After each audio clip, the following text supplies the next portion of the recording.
Hey everyone, I'm sure you're out there watching what's happening in Ukraine with Russia's invasion, the cyber attacks that they used as part of their strategy, before entering, the timing of being on the UN Security Council and in the wake of really 2 years of pandemic. A lot has happened that really got us to this point where geopolitically we really are not in a position to fulfill our obligations to Ukraine, and after their nuclear disarmament, and now on the world stage, the ability to help our friends and allies is significantly hampered.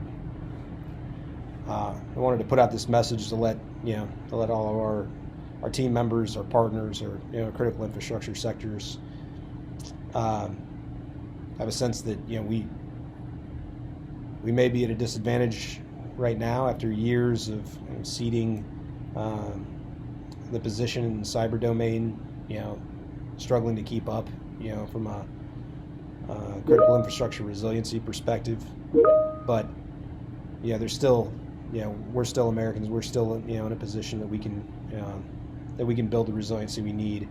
And despite the fact that this is kind of the second worst scenario playing out, where the ability for them to impact our critical infrastructure sectors hamstrings us a bit in our ability to intervene, for our friends and allies worldwide.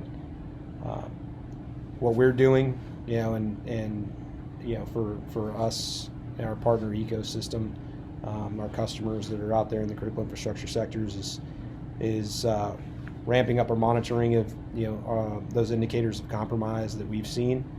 So we've surged resources to support the monitoring, management, and detection response activities for our customers, where we're supporting their security operations, and we've got all of our resources either actively working or standing by, building out the foundational security technologies, configurations, and ultimately trying to connect the risk and operations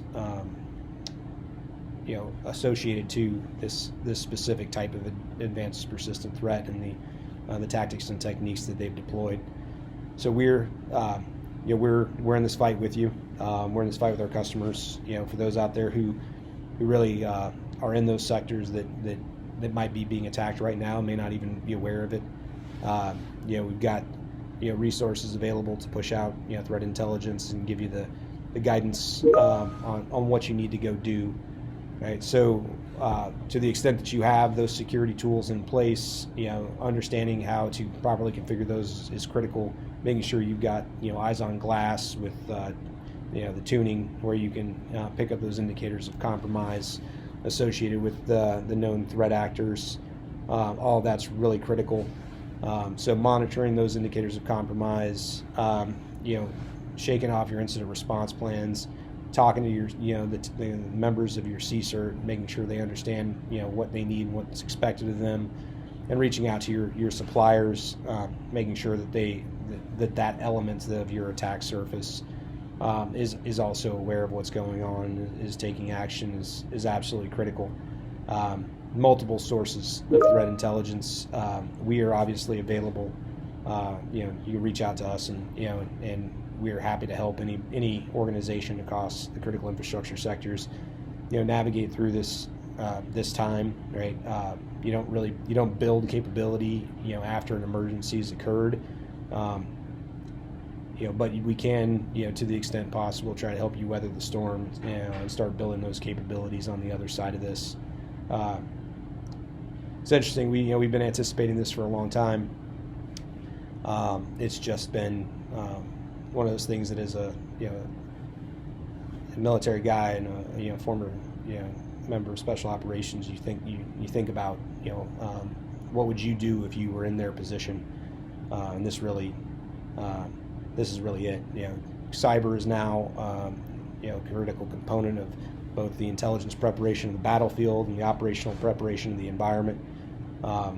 Now we've seen it, attacks against critical infrastructure, both as a tool in support of conventional military operations, but also as a deterrence for countries like us and other members of the European Union and NATO from responding, because of the potential for them to take down elements of our critical infrastructure here at home.